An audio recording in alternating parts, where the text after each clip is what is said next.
What did Gary Vee say? It's forced self-awareness. And when you do this every day, you start to develop self-awareness.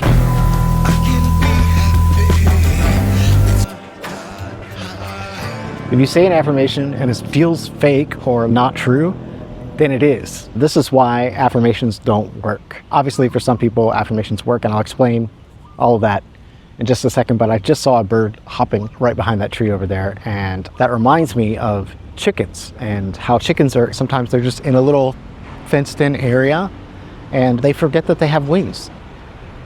They could fly over. They could just go. They could be free, you know? And so I think that's a lot like how beliefs work, how limiting beliefs work, and how affirmations work or don't work. Let me explain. If you have a goal and you want to do something and you know you're capable of doing it, but you've cut your own wings off, so to speak. Okay, so according to Anthony Robbins, a belief is nothing but a feeling of absolute certainty about what something means. If you say an affirmation like, I am confident, but you're not certain that you're confident, then it comes across as try hard or not confident. There are all these affirmations you can try, like, oh, I'm the kind of person that makes a lot of money. But if you don't believe that you're the kind of person that makes a lot of money, then it feels off. And you have to change to being the kind of person that understands that money is everywhere and flows, and that it's okay for me to make money, and that I do make a lot of money. And so once I have absolute certainty of that, then it will be true. But now, at this moment in time, it's wishy-washy. It could be about your looks. If you look in the mirror every day and you say, I'm unattractive, whatever. And then if you're not 100% certain that this is true, it doesn't matter what the affirmation is, it doesn't work. And so saying it over and over doesn't allow you to be more certain that it's true. So if you already knew that it was true and then you say the affirmation, it may be able to like reinforce it for times when you're not as certain. But this is why I don't think they work, right? So if you don't really believe you're an attractive person, like you don't know that you're attractive to people, then it won't work. You will be unattracted to those people, regardless how many times you say you're attracted. The easier way to do this is to level up your affirmations in a way that's just slightly better than what you currently believe, so that it's not like a really far out of reach place. And if you just say, I'm feeling attractive today or more attractive today, then you'll start to become more certain that you are an attractive person. Do you see what I'm saying? You have to do baby steps with affirmations. If you say an affirmation and it feels fake or not true, then it is. And so you have to go backwards to just the level that is okay.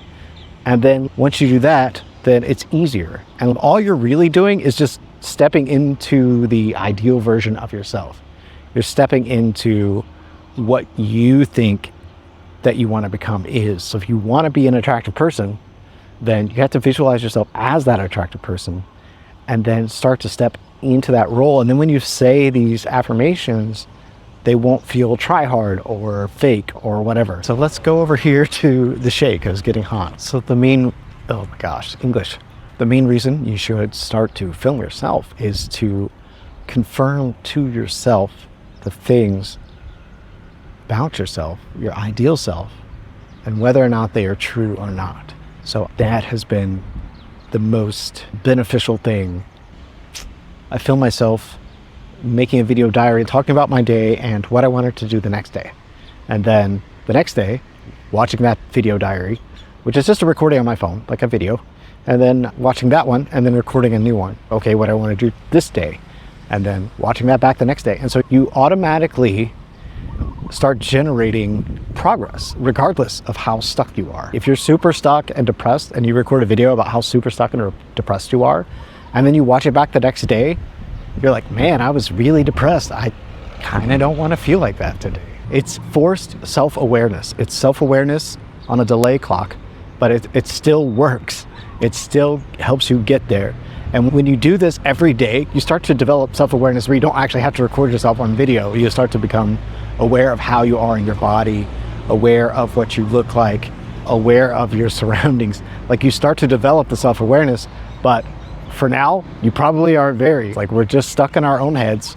We have our own thoughts and we're on a loop and we just say the same things to ourselves over and over. And the only way I think to get out of it is self-awareness. And the only way to 100% for sure have some self-awareness is to film yourself, say some random stuff to the camera, and then the next day watch that back and then say some more random stuff to the camera.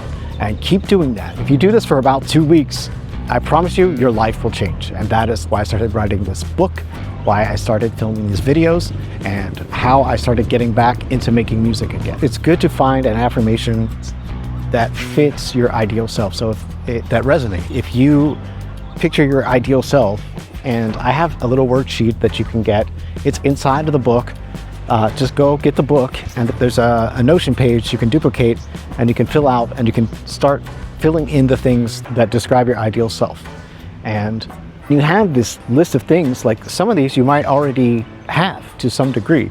So when you say the affirmation, I have nice eyes, you may already believe you have nice eyes. And so it won't be bad, and it will just give you more confirmation of the fact that you're becoming your ideal self. I hope this makes sense. And this is the same reason it relates to the chickens not being able to get out of the coop. They don't believe that they can get out of the coop. They forgot they have wings. Just don't forget that you have wings. And if you write out aspects of your ideal self, remember some of those aspects you already have, and you already have wings, and you're free to fly. You're free to fly. And that's really it. Oh, and before YouTube recommends somebody else's video, click on one of these videos on this playlist right here. Thanks.